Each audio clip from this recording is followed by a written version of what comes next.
My name is Bryan Mayer. I'm a butcher, educator, and writer. Today we're here at Wyebrook Farms where we're going to break down a half a pig into cuts that you would see at your local butcher shop.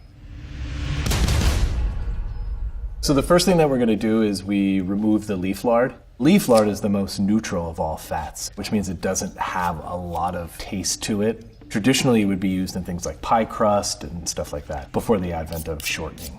So right here, I'm just kind of removing a bit of the flank section. This is just sort of a preliminary step. We'll come back later in terms of removing the sirloin section, but that just kind of gets it out of the way and also makes it a little bit easier to pull the tenderloin off. So along with the leaf lard, one of the first things we'll do is also remove the kidney. Kidneys are wonderful. I usually grind them with my grind and put them into sausage.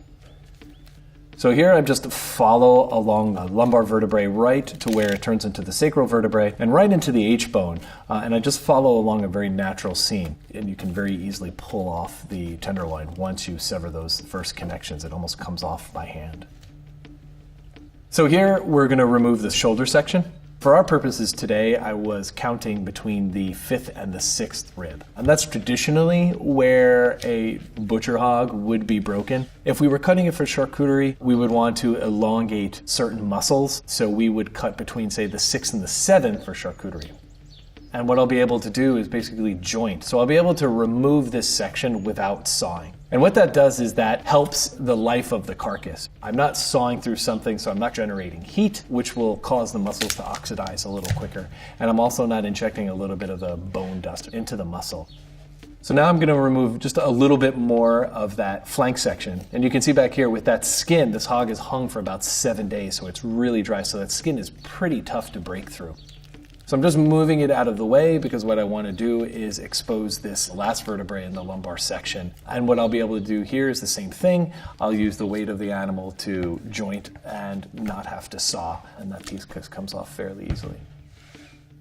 And then so the last cut is to separate the belly from the loin section. And here we want to make sure that we get a nice enough of a tail, a nice enough of a rib bone on our pork chop without cutting our bellies incredibly short.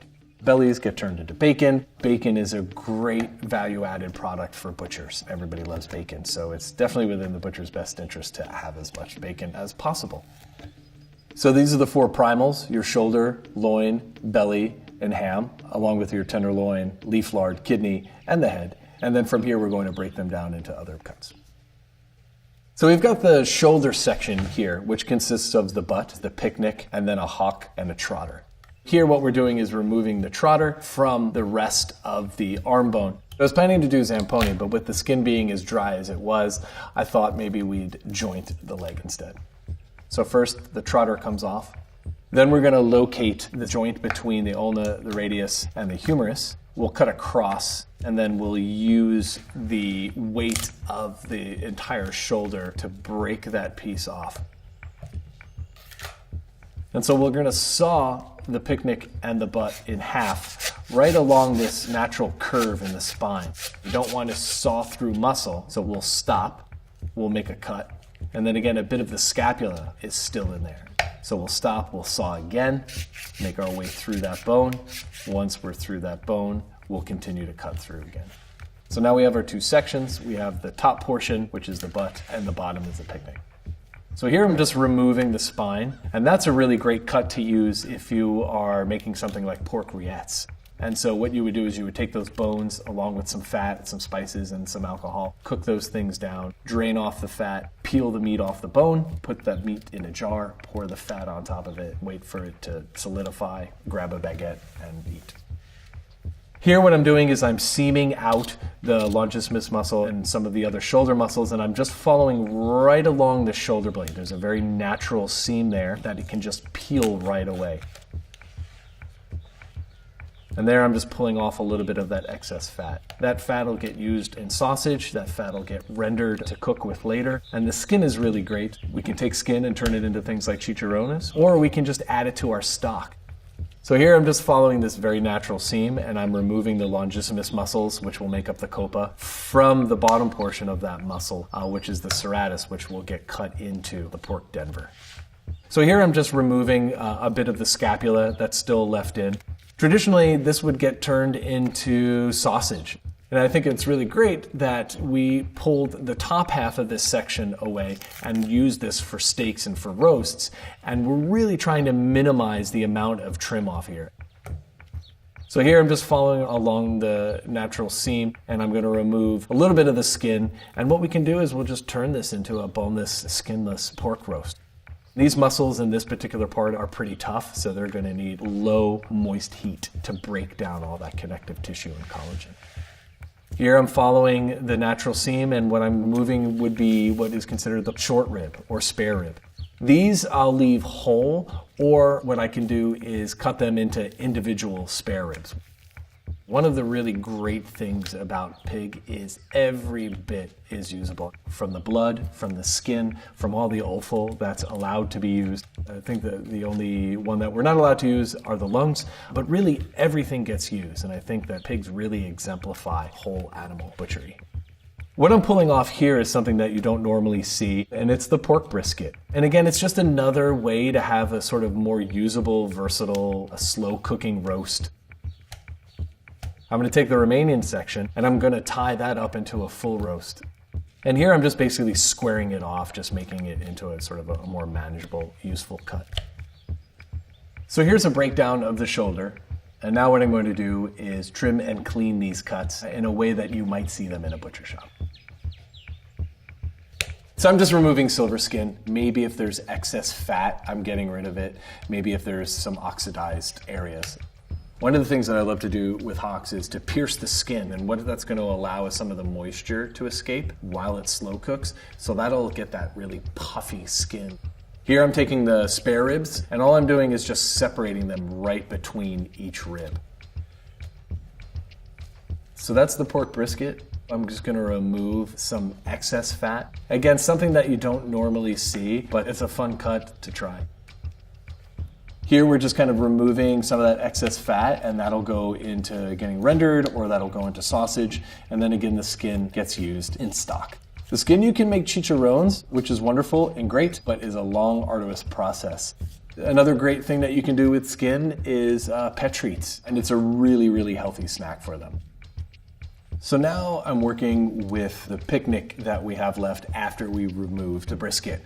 So here I'm scoring it, and I'm going down a little bit into the fat, because what I want is that fat to render and almost self-baste while I slow cook this. And again, I can smoke this, or I can just very easily just put it in the oven at a very low temp and let that cook. It's going to take a substantial amount of time. So this is the section of the shoulder where we removed the scapula. I'm scoring it just to make it nicer visually. And here we'll just tie this, which will keep the shape more consistent so it'll cook more evenly. So we'll take the trotter and we'll split it in half. We'll expose the center of that trotter, and that collagen will render much easier into our stock. Next up, we have all the longissimus muscles, and those are the longest muscle group in the body. And so it'll be the eye in your pork chop, or it is the coppa, and that's what we're going to do here is we are going to tie a coppa roast, but then also cut coppa steaks. So here are the final cuts from our shoulder. Some of these cuts, if not all, you'll find in your local butcher shop. So the next section that we have here is the belly. So here I'm just following along the spare rib bones, long sweeping strokes, trying to leave as much muscle as I can on the belly side and trying to remove the spare ribs in as few strokes as possible. Because the belly, turning it into bacon, is a great way for butchers to have a value-added product. So here I'm just going to follow along the natural seam, and you can see that the secreto, or this abdominal muscle, easily pulls away from the remainder of the belly. There's lots of opinions as to where the secreto comes from. I like to pull it from the belly because it's the most easily accessible and it's got great flavor and a lot of fat. Here I'm removing a little bit of the gland in the flank section. Unfortunately, glands are one of the things that we really can't use, very bitter in taste. So something like this you don't want to have a gland in. So the main part of the belly would be the bacon. And bacon really is just salt and thyme, and then maybe a little bit of smoke. Belly can be turned into many different kinds of bacon, from streaky bacon or slab bacon, Canadian bacon, or rasher, jowl bacon, so many different kinds of things. And these are the cuts that you can get off a belly. So next up we have the loin section, which includes the tenderloin. So there's lots of different cuts that we can get off the loin: bone in, bone out, roasts, steaks. So what we're going to do here is we're going to remove this section of the loin from the rest of the loin, which is basically cutting between the vertebrae and then removing all the muscle without having to saw through it. We'll later turn that into a boneless loin roast. So here what I've opted to do is cut a different style of pork chop with the chine bone attached. So I'm splitting between each vertebrae, sawing through a bit of the rib section, and then just following along the natural path of the rib. And so I'll remove a full pork chop with the chine on. And the other thing I like to do with these is leave all the fat on as well as the skin. They have a few different muscles included in there that are going to change the texture, and that texture is going to change the flavor a little bit. So to counter that, nice and fatty with the skin on as well. For the remainder of the loin, what I'm going to do is chine. I'm lining my saw right at the base of the spine, and just a couple of quick bursts. And once I'm through that section, I'll take the tip of my blade and I'll work around each little piece of the vertebrae. So here I'm just following down the feather bones that are on the back side of the spine, and we'll remove this section of the vertebrae. And again, I'll save this for stock, things like that. So here I'm just following the rib bone and cutting through the vertebrae and just cutting some bone-in pork chops. Here the skin will be off as well as the chine bone being off. So this is a part of the loin towards the rear of the animal, back towards an area where there are finger bones and not rib bones. So I've removed the spine and finger bones, I've skinned it, and here I'm just removing excess fat. It's always a balance between too much fat, too little fat. Me personally, I love a ton of fat, but it's something that we slowly have to initiate customers into buying.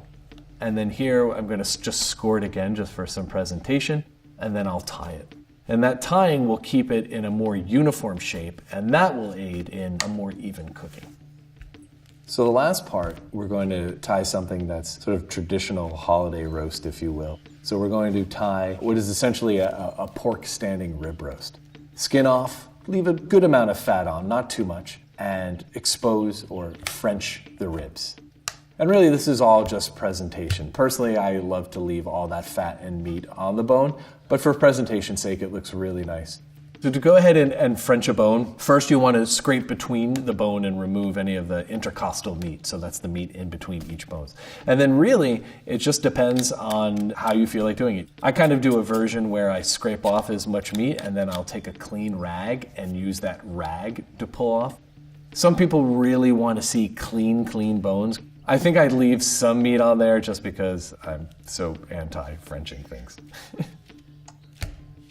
So here we're going to remove the skin, and again we're left with some fat and some skin, all of which will be utilized.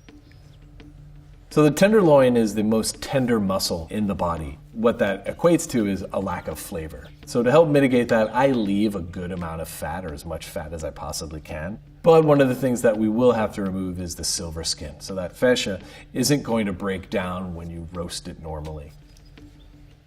Here are the final cuts from the loin that you'll likely see at your butcher shop. So here we have the final traditional primal, the ham with the sirloin attached. So much like we did on the front arm, we're going to do on the rear. Removing the rear trotter is very similar to removing the front trotter. We're going to look for that joint, we're going to look for articulation in the tarsal bones, and we're going to cut around and then use the table to help us separate that from the hock. What we're going to do is we're going to debone around the sirloin. So first we'll remove part of the sacral vertebrae, and then we'll remove part of the hip that's still attached to the H-bone. And what that allows me to do is make sure I just remove the bone and not pull muscle with it. So it's a much cleaner way of removing those bones. So I'll cut between that cartilage, remove a bit of the hip, and then I'll work around the remaining section of the hip into the H-bone, around the femur, and then pull out that section. The H-bone is a fairly tricky bone to remove. There is a tendon that's attached to it. So it's one of the reasons why you don't dislocate your leg.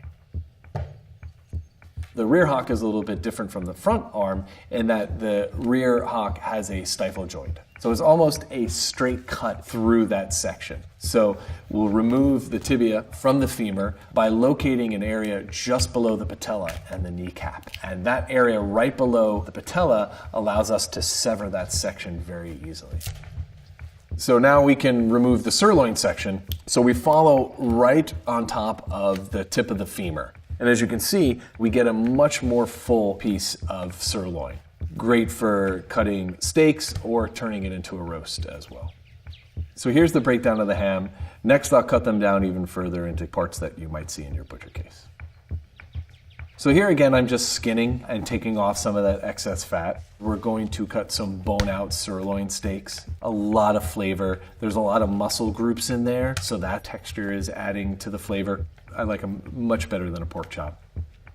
So next up we have the ham and the 4 primary muscles that are included in that. The top round, the sirloin tip, the eye round, and the bottom round. For our purposes, first we're going to skin it, leaving as much fat on as possible. You want to see the shadow of the blade underneath the skin, and that's how you know you're getting a really clean piece. So here we're following the natural seam, and I'm just scoring and following right around the femur. There's a very natural seam there that connects the top round to the bottom round, and we'll remove the top round along those lines. So here what we're doing is removing this top cap. This is the gracilis muscle. The cut that you'll see in butcher shops in the beef case, but you can totally use this in the pork case as well. It's very thin, it's quick cooking, and definitely just a great cut for a couple of portions. There's a good amount of fat on it, so we'll trim that off, as well as removing any of the silver skin or fascia on there. So with the remainder of the muscles on the leg, what I like to do here is just debone it. So I'm just following the bone. And then that femur bone is going into stock. So the remainder of the muscles, the bottom round, the eye round, and the sirloin tip, traditionally would either be left together for a ham, cut into cubes for stew, or going into sausage. But I figured the utility of this is that we can turn all of these into really great roasts. I'm going to pull off a little bit of that excess fat. I'm going to pull off the patella, the kneecap, which is still in the sirloin tip. And then I'm going to tie each of these into individual roasts. And what we'll wind up doing with the top round is taking that and cutting cutlets or Schweinsschnitzel. And then the remainder of the pieces that are left on the leg, I cut those up for stew. So when you're pounding the schnitzel, I use 2 pieces of saran wrap, and you want to make sure that you don't hit directly straight down. You want to push away so as not to push through the muscle. These are the final cuts from the leg that you might find at your butcher's case. And then we have the head, which I like to call the 5th primal.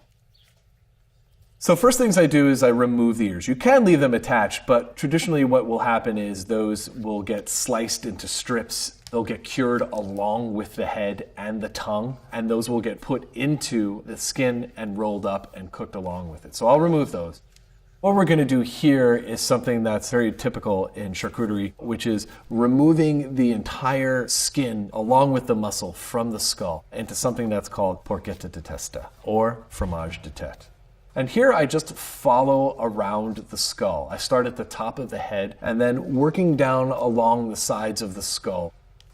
So I work in sections. I work one side, loosening it up, and then I'll flip over to the other side, joining them in the middle right around the forehead, and then peel down the snout of the animal. Just like organ meats that people have this sort of negative connotation with head, you know, it has a face, and so I can understand that it makes it really difficult for people to even think about consuming.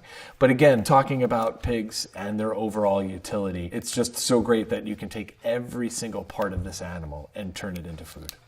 Even when you're done, the skull has a lot of meat left on it, so you can totally throw that into a pot and that can be your head cheese. And these are the cuts you get from the head. And finally, these are just some of the many cuts that you can get from a side of a pig.